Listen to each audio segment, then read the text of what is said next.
लोकसभा चुनाव में टिहरी सीट में हमने देखा बॉबी पवार एक फैक्टर बनकर आए। ये एक हम सुनते आए थे कि दुश्मन का दुश्मन दोस्त होता है, लेकिन यहाँ हम कुछ और ही देख रहे हैं।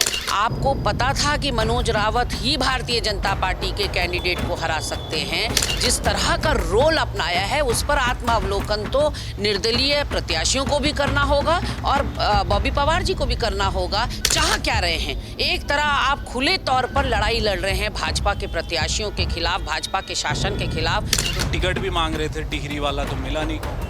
नहीं, ये बातें मेरे लेवल पे नहीं होती। टिकट उन्होंने मांगा नहीं मांगा, किससे मीटिंग करी, अपनी हनक में रहे। 2 राज्यों के चुनाव, इसके अलावा तमाम राज्यों में उपचुनाव, आज के दिन नतीजे सामने आ रहे थे।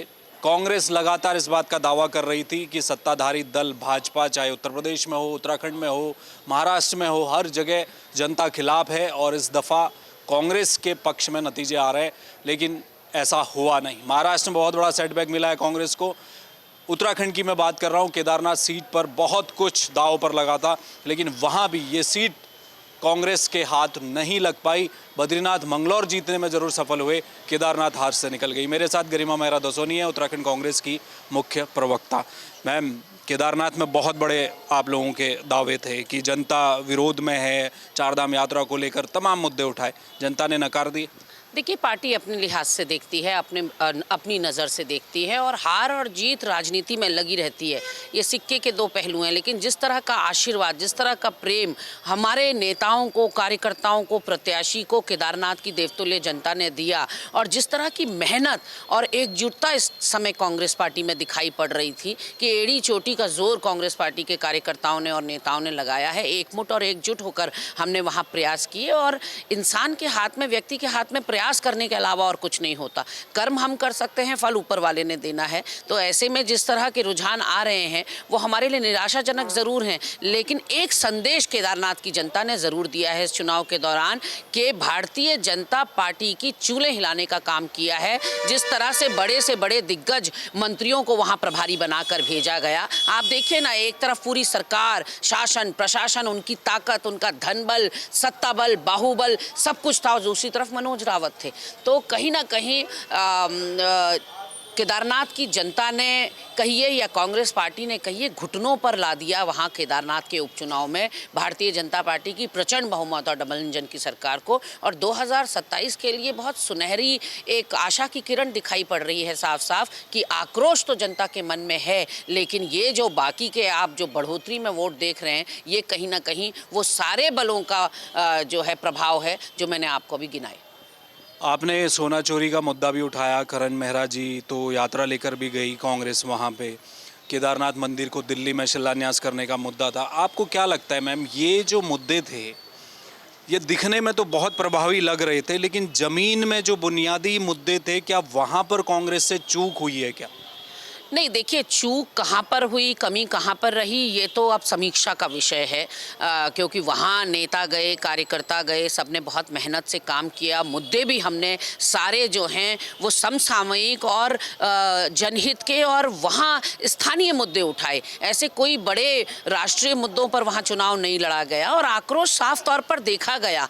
अब लास्ट मिनट पर कहाँ क्या मैनेज किया गया और किस तरह से निर्दलीयों के उठने से हमें नुकसान पड़ा है। आप देखिए, जिस तरह से निर्दलीय लाए हैं, अपेक्षा से बेहतर प्रदर्शन उन्होंने किया है, तो वो वोट भी कहीं ना कहीं कांग्रेस वोट बैंक था। तो काफ़ी चीज़ें मिला जुला कर मुझे लगता है कि अगर हम टोटलिटी में देखें तो केदारनाथ की जनता का आशीर्वाद कांग्रेस पार्टी को बड़ी संख्या में मिला है। विपक्ष में रहते हुए हमने बहुत अच्छा प्रदर्शन किया है। मैं इस प्रदर्शन को बुरा प्रदर्शन बिल्कुल नहीं कहूँगी। और मैंने जैसा कि कहा, 2027 के लिए भारतीय जनता पार्टी को सबक देने का केदारनाथ की जनता ने काम किया है और हमें भी एक सिखलाई मिली है कि मेहनत और करने की जरूरत है। जैसे कुछ नेताओं ने पहले कहा कि प्रधानमंत्री नरेंद्र मोदी का जुड़ाव है केदारनाथ से, अगर केदारनाथ हारे तो समझो कि प्रधानमंत्री को नकार दिया। हरक सिंह रावत ने तो यहाँ तक बयान दिया कि अगर ये चुनाव हारे तो मुख्यमंत्री पुष्कर सिंह धामी की कुर्सी चले जाएगी। ये जो बयान थे, क्या इससे ज़्यादा सजग हो गई सत्ताधारी पार्टी?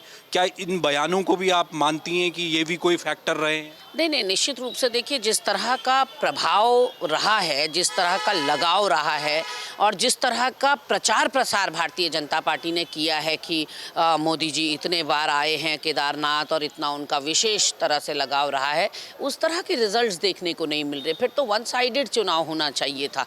यदि इतना प्रधानमंत्री नरेंद्र मोदी का और धामी जी का प्रभाव केदारनाथ में चलता तो भारतीय जनता पार्टी को घोड़े खोलने की ज़रूरत नहीं होती। जिस तरह से आपने देखा 5 काबीना मंत्री तो 2 महीने से वहाँ भेजे जा रहे थे और माहौल जो है अपने अनुकूल करने का प्रयास हो रहा था। और उसके बाद लास्ट मिनट जो खबरें आई हैं, शराब बांटना है, गाड़ियाँ पकड़ी गई, किस तरह से धन बल का उपयोग वहाँ पर किया गया, किस तरह से पंडा पुरोहित समाज से बयान दिलवाए गए, तो कहीं ना कहीं मैं यही तो आपको बता रही हूँ कि भारतीय जनता पार्टी के लिए ये चुनाव केक वॉक नहीं था। ये कहीं से कहीं तक उनके लिए आसान रहा नहीं थी और घुटने पर लाने का काम किया है तो कांग्रेस पार्टी और कांग्रेस पार्टी के नेताओं ने, कार्यकर्ताओं ने और प्रत्याशी ने। तो दोनों के लिए सबक है कि ये जो जीत हार का मार्जिन है ये बहुत ज़्यादा का नहीं है और ऐसे में सचेत रहने की तो ज़रूरत है। लेकिन जो मैसेज एक अयोध्या से, चित्रकूट से या बद्रीनाथ की जनता ने दिया, उस तरह का मैसेज ही हम समझ रहे थे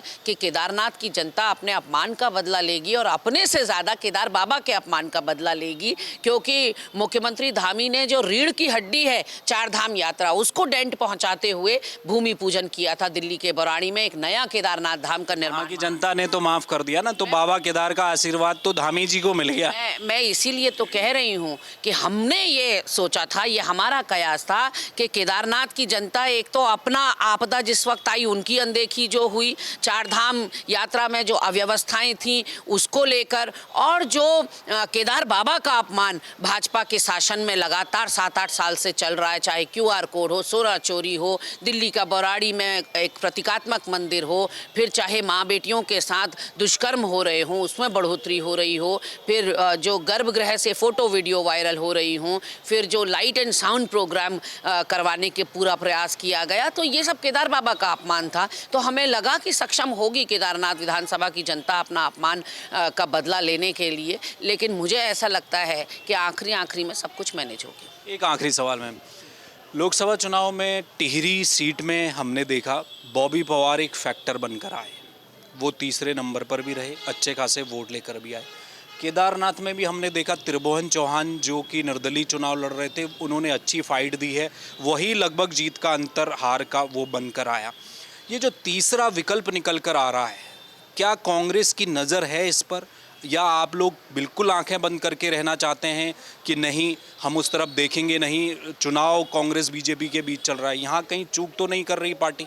देखिए, ये एक हम सुनते आए थे कि दुश्मन का दुश्मन दोस्त होता है, लेकिन यहाँ हम कुछ और ही देख रहे हैं। हमारे चेहरों के सामने तो साफ दिखाई पड़ रहा है कि एक खुली लड़ाई बॉबी पवार जो है वो भाजपा के शासन के खिलाफ लड़ रहे हैं। तो यहाँ सारे विपक्षी दल हाँ, आपके साथ है? नहीं, वही मैं बोल रही हूँ कि एक खुली लड़ाई दिखाई पड़ रही है बेरोजगार संघ में और सत्तारूढ़ दल में। लेकिन वहाँ आप क्या कर रहे हैं? आपको पता था कि मनोज रावत ही भारतीय जनता पार्टी के कैंडिडेट को हरा सकते हैं, आपको पता था कि निर्दलीय कैंडिडेट्स की अभी उतनी बिसात नहीं है कि वो भाजपा के कैंडिडेट को हराए, तो आपने जिस तरह का रोल अपनाया है उस पर आत्मावलोकन तो निर्दलीय प्रत्याशियों को भी करना होगा और बॉबी पवार जी को भी करना होगा कि किस तरह का ये एक, मुझे लगता है उनके मन में क्लैरिटी नहीं है कि आप चाह क्या रहे हैं। एक तरह आप खुले तौर पर लड़ाई लड़ रहे हैं भाजपा के प्रत्याशियों के खिलाफ, भाजपा के शासन के खिलाफ, और एक व्यक्ति जो हराने की क्षमता रखता है, जो कुव्वत रखता है भाजपा के कैंडिडेट को हराने की, उसी को कमज़ोर करने का काम आपने किया। तो ये आत्मावलोकन तो इन लोगों को करना है। वो तो टिकट भी मांग रहे थे टिहरी वाला, तो मिला नहीं कांग्रेस।